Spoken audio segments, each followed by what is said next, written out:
नमस्कार, मैं छत्तीसगढ़ अखबार के यूट्यूब चैनल इंडिया आजकल के स्टूडियो से सुनील कुमार। बुरी खबर है, मन को खराब लग रहा है।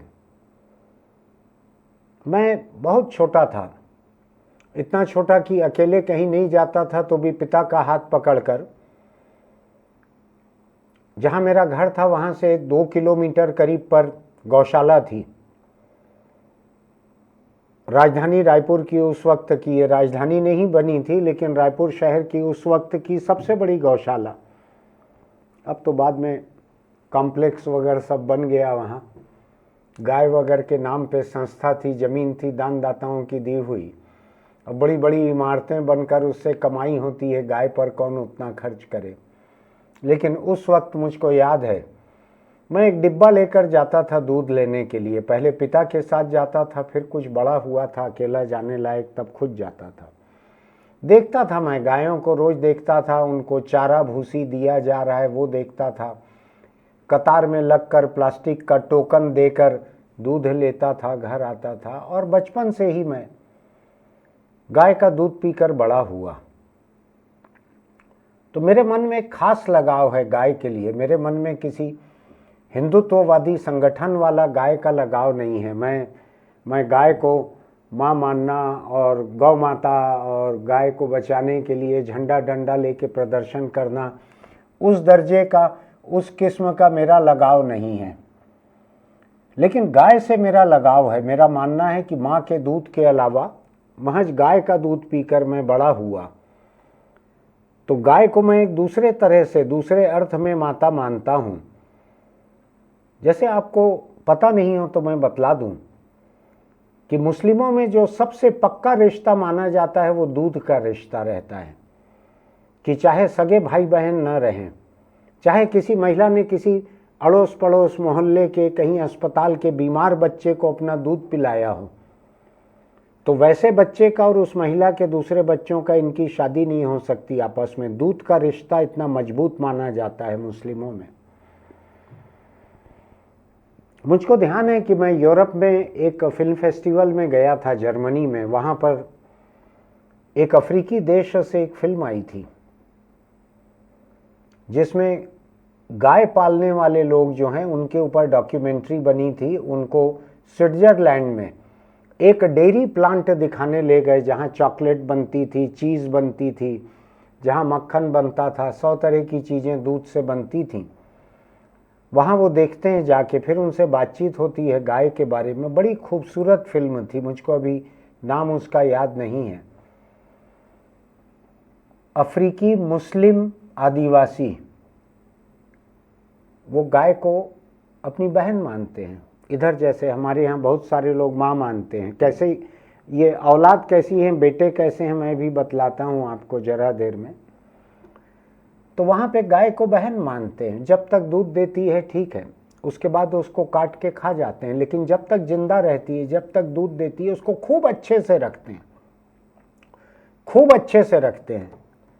हमारे इधर माँ मानते हैं, माँ मानते हैं, उसको काटने नहीं देते किसी को, उसको अपनी मौत मरने के लिए छोड़ देते हैं या सोच समझकर मार डालते हैं। यहाँ पर मेरे सामने खबर है, राजधानी रायपुर से लगी हुई भिलाई की खबर है। दुर्ग जिले का भिलाई है जहाँ भिलाई स्टील प्लांट है। वहाँ नंदिनी थाने के इलाके में एक सरपंच ने गायों को बंद कर दिया एक कटघरे में, क्योंकि फसल का वक्त था।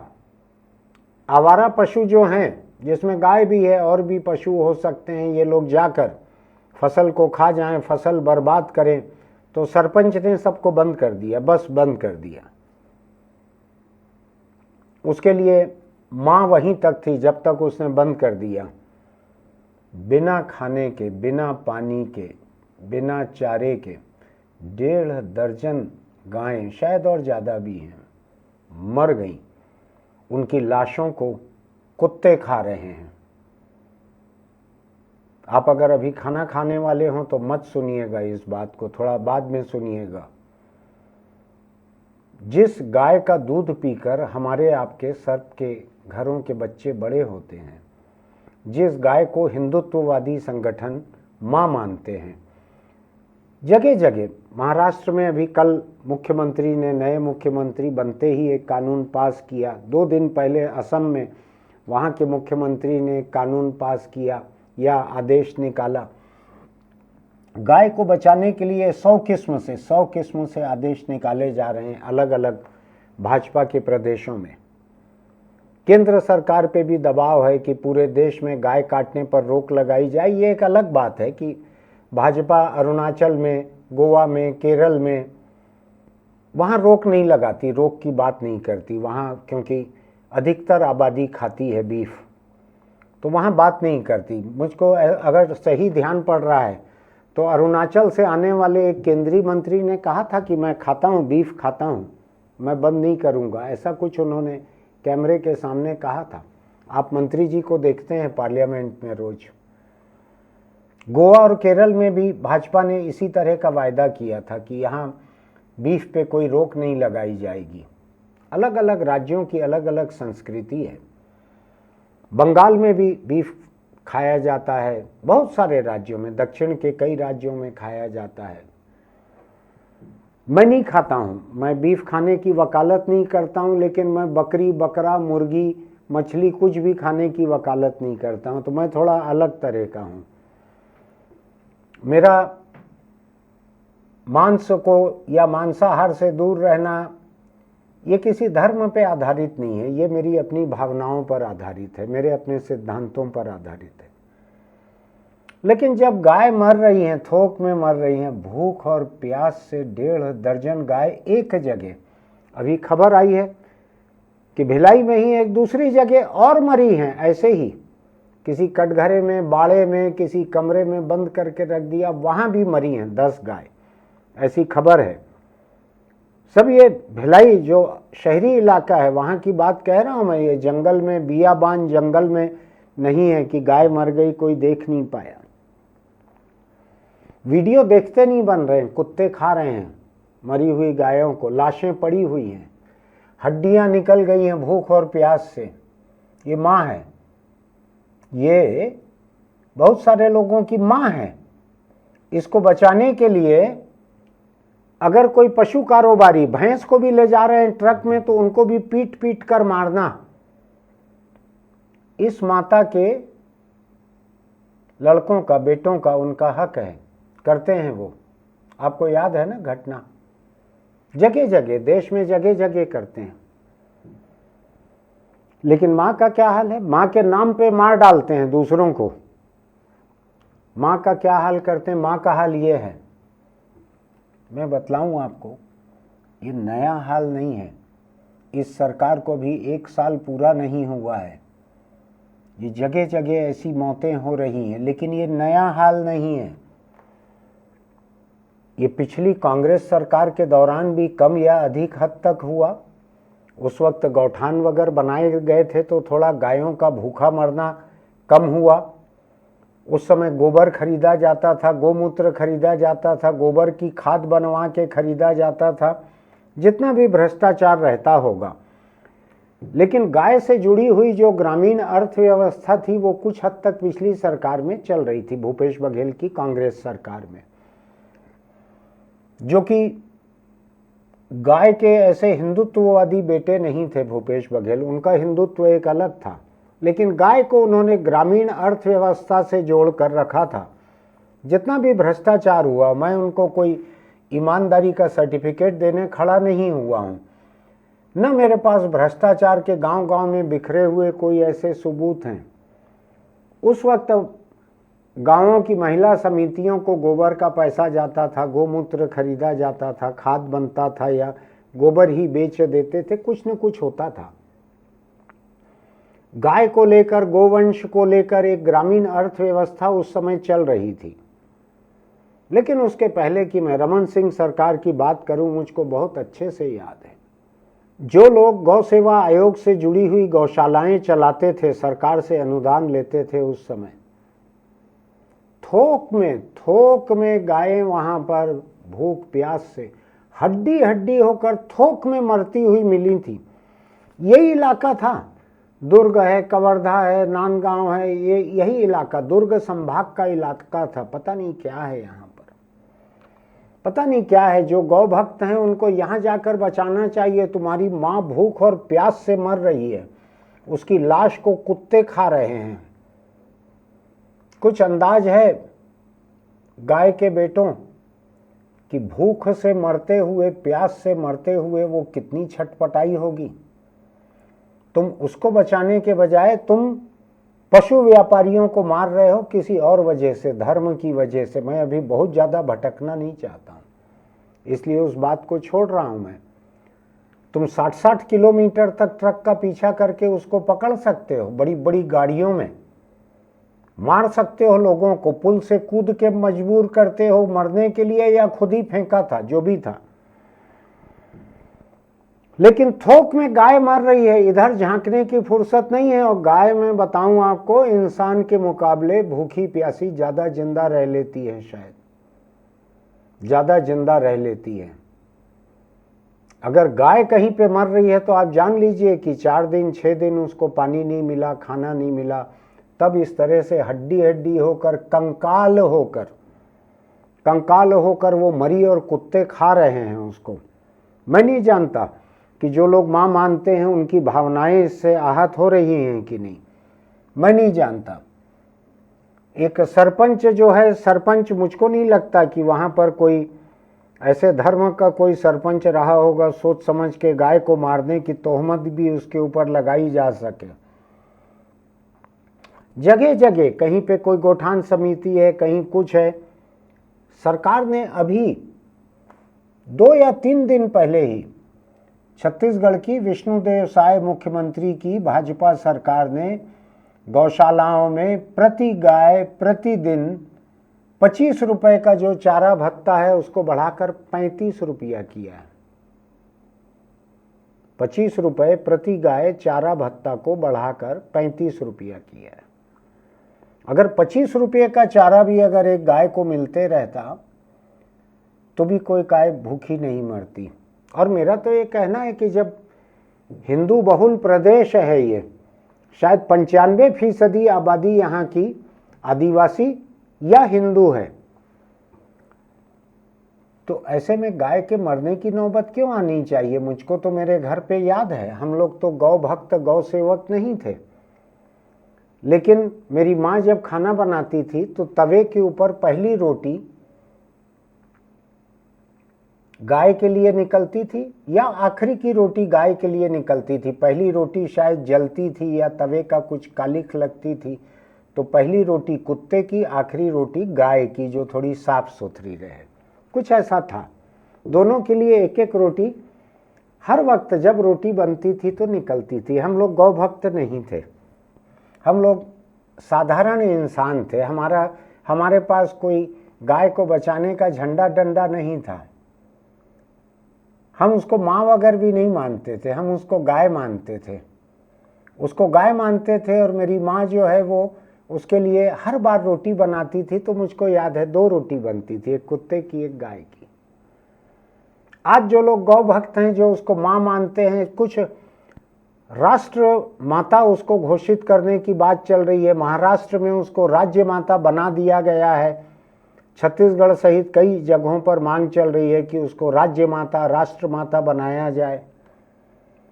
नाम वाम ठीक है, राष्ट्र माता बनाने के बाद ये सोचा है कि किसी देश की राष्ट्र माता भूख और प्यास से थोक में 1.5 दर्जन एक साथ मरे और राष्ट्र माता को कुत्ते खा रहे हैं।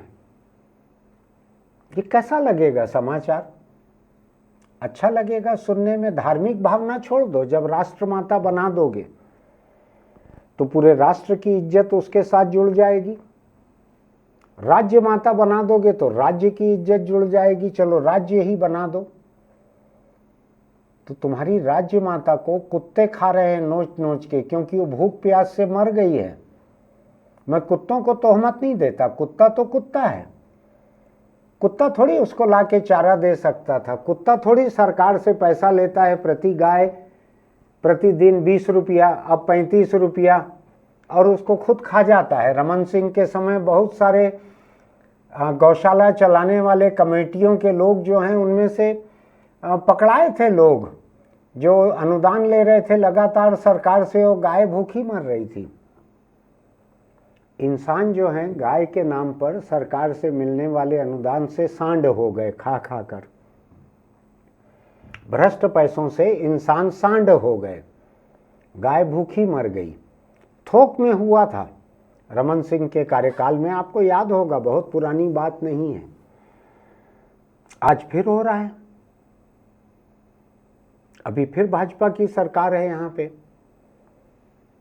60 लाख सदस्य हैं भाजपा के प्रदेश में। तो मेरा ये मानना है कि जहाँ हुआ है नंदिनी थाना इलाका, यहाँ पे भी 1000-2000 सदस्य रहे होंगे।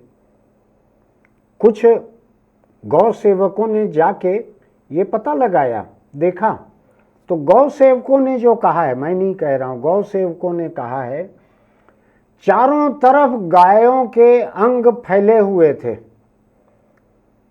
कई लाशों को गौठान के बाहर फेंक दिया गया। सरपंच ने बीमार गायों का इलाज नहीं कराया, खाने के लिए चारा पानी की व्यवस्था नहीं की, सभी गौवंशों की मौत हो गई। उन्हीं लोगों ने बतलाया है। मृत गाय के शव को कुत्ते नोचते देखे गए।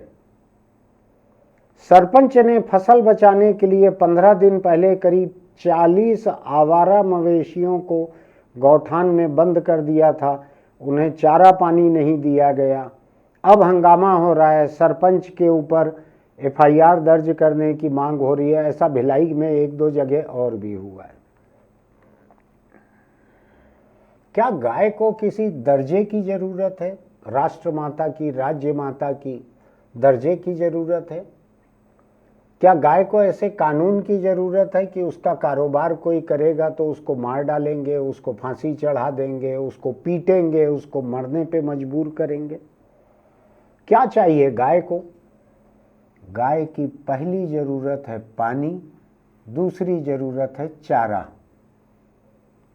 जैसे इंसान की पहली जरूरत है पानी, हवा तो है ही, हवा को कोई रोक नहीं सकता। हालांकि कई जगह गायों को ऐसे कमरे में बंद करके रखा जाता है जहां हवा नहीं रहती खुली, उसमें भी थोक में गायें मर जाती हैं। यही हुआ है, मेरे आसपास हुआ है। बंद कमरे में बंद कर दिया गायों को, फसल ना खा जाए। आप सोचिए, गाय और दूसरे पशुओं के लिए जो चारागान थे, उन चारागानों पे बड़ी बड़ी कॉलोनियां बन गई हैं, बड़ी बड़ी कॉलोनियां बन गई वहां पर। अब उनके पास खाने की जगह नहीं है, घास की जगह नहीं है, सड़कों पे छोड़ देते हैं तो सड़कों पे गाड़ियों से कुचल के थोक में गाय, बछड़े, बैल, सांड सब मर रहे हैं, गौवंश मर रहा है थोक में। हाईकोर्ट रोज कटघरे में खड़ा कर रहा है सरकार के लोगों को, रोज, कि सड़कों पे इतने जानवर मर रहे हैं, इनको काबू क्यों नहीं करते, इनके लिए इंतजाम क्यों नहीं करते। अब मेरा यह कहना है, तुम्हारी राज्य माता है या राष्ट्र माता है, वो सड़कों पे ट्रकों के तले कुचल के मर रही है, वहां नहीं मर पा रही है तो कोई सरपंच या गांव के लोगों के बंद कर दिए गए कोठार में, कोठान में, कमरे में, गोदाम में, बाड़े में, वहां बिना हवा के, बिना पानी के, बिना चारे के थोक में वहां मर जा रही है। केवल कुत्तों का पेट भर रहा है इससे, और राजनीति का पेट भर रहा है। मैं बतलाऊं आपको, जो माँ जिसको कह रहे हैं, जिसको माँ कह के दूसरे इंसानों को मारने पर उतारू हैं, जगह जगह भीड़ हत्या करने पे उतारू हैं, वो माँ घूरों पर पॉलीथीन खाकर जिंदा है। एक एक के पेट से 30 किलो, 40 किलो, 45 किलो ऐसा पॉलीथीन निकलता है अगर ऑपरेशन नसीब होता है तो। और क्यों निकलता है? क्योंकि लोग पॉलीथीन में पैक करके अपने घर का फल सब्जी का छिलका, कोई सड़ा हुआ खाना, कोई खराब चीज, कीड़ा लगा हुआ आटा, इसको घूरे पे डाल देते हैं। आप देखेंगे तो घूरों पे गायों का जो झुंड दिखता है। अब मुझको बतलाइए कि इसको कल के दिन मान लीजिए राष्ट्रमाता घोषित कर दिया गया, जो विदेशी सैलानी आएंगे, जो अपने देश में तो बीफ खाते हैं, गाय खाते हैं,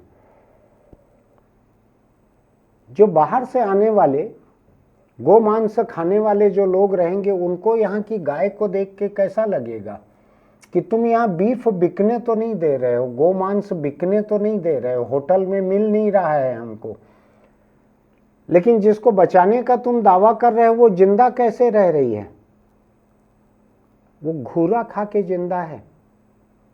और ये जो सरपंच ने फसल बचाने के लिए जो किया है, इनको तो पानी भी नहीं मिला, चारा भी नहीं मिला, इलाज भी नहीं मिला, कुछ नहीं मिला। हो सकता है कि इनको या ऐसी दूसरी गौशालाओं को सरकारी अनुदान जरूर मिलता होगा और उस अनुदान को कोई ना कोई इंसान जरूर खा रहे होंगे। अधिकतर गौशालाओं को इसी तरह से चलाया जाता है कि चलाने वाले लोग, वहाँ के पदाधिकारी, नेता, उसके संचालक, वो खा खा के सांड हो जाएं और गायें जो हैं वो भूखी प्यासी रहकर, बीमार रहकर मर जाएं।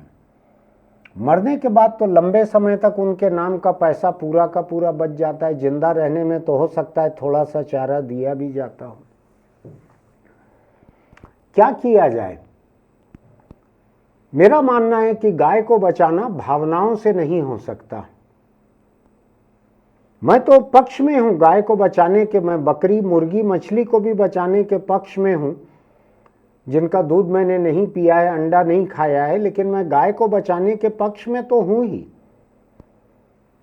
मेरा तो ये मानना है कि जो लोग गाय बचाना चाहते हैं उनको चाहिए कि अपने घर में आने वाली दूध की हर बूंद पर एक अलग से पैसा रखना चालू करे। हर लीटर पर 1 रुपया, 2 रुपया, 4 रुपया अलग से रखे और बचाए गाय को। सरकार के ऊपर आपने डाल दिया, सरकार से पैसा ले रहे हैं 35 रुपया प्रति गाय प्रतिदिन। 35 रुपये में आपको मालूम है 2-3 इंसान सड़क किनारे खाना खा लेते हैं 35 रुपये में। उतना पैसा दे रही है सरकार एक एक गाय के ऊपर, और आप गाय को थोक में इस तरह से मार रहे हैं। गाय को लेकर राजनीति से गाय नहीं बचेगी, गाय को लेकर सांप्रदायिकता और धर्मांधता से गाय नहीं बचेगी। गाय अगर बचेगी तो ग्रामीण अर्थव्यवस्था की हकीकत को समझ के ही बचेगी। महाराष्ट्र में जहां पर बैल बहुत बूढ़े होते थे तो किसान उसको पशु व्यापारियों को बेच देते थे। अब मुश्किल हो गया है, अब आप जानवर खरीद के नहीं ले जा सकते, रास्ते में पिट के मरोगे या पुलिस से बंद होगे। तो हो ये गया है कि बूढ़े बैल बैठे रहते हैं किसान के घर। किसान के पास पानी नहीं है, महाराष्ट्र के बहुत से इलाके में खुदकुशी कर रहे हैं, तो बैल को क्या खिलाएंगे? और बैल बैठा है तो बिना खिलाए भी नहीं रख सकते, देखते रहता है बैल टुकुर टुकुर। न नए बैल ला सकते खेती करने के लिए। तो आपने अपनी धार्मिक भावनाओं को लेकर न केवल एक सांप्रदायिक तनाव खड़ा किया है चारों तरफ, बल्कि आपने ग्रामीण अर्थव्यवस्था को चौपट भी कर दिया है। कौन है ये गायें जो हाईवे पे बैठी रहती हैं, ट्रकों से कुचल के मारी जाती हैं, जिनके बारे में हाई कोर्ट के चीफ जस्टिस आए दिन सवाल करते हैं? कौन है ये गायें जिनसे टकरा के गिरते हैं लोग मरते हैं?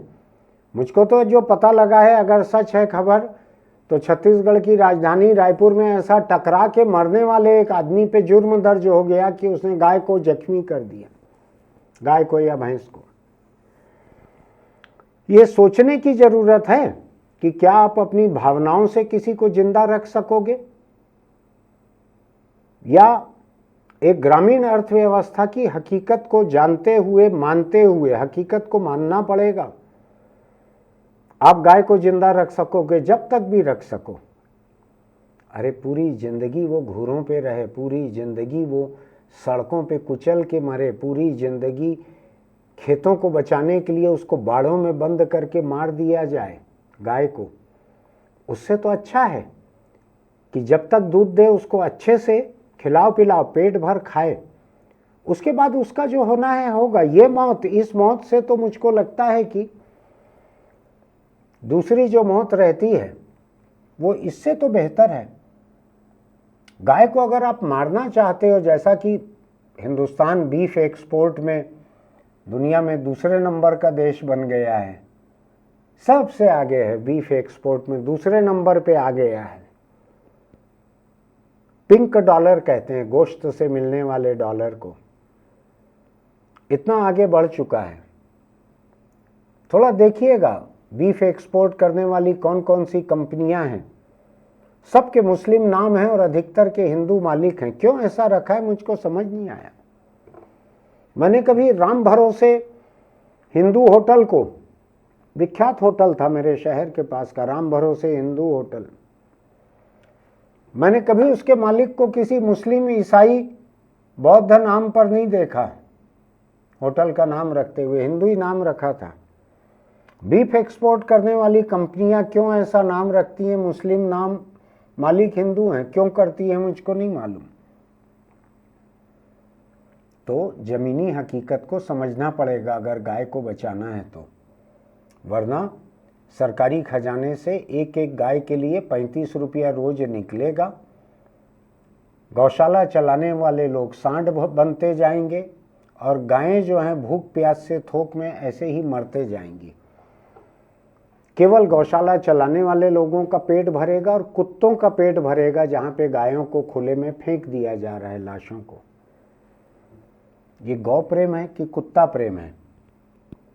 ये गौ प्रेम है कि संचालक, गौशाला संचालक के लिए प्रेम है? सोचिएगा जरा।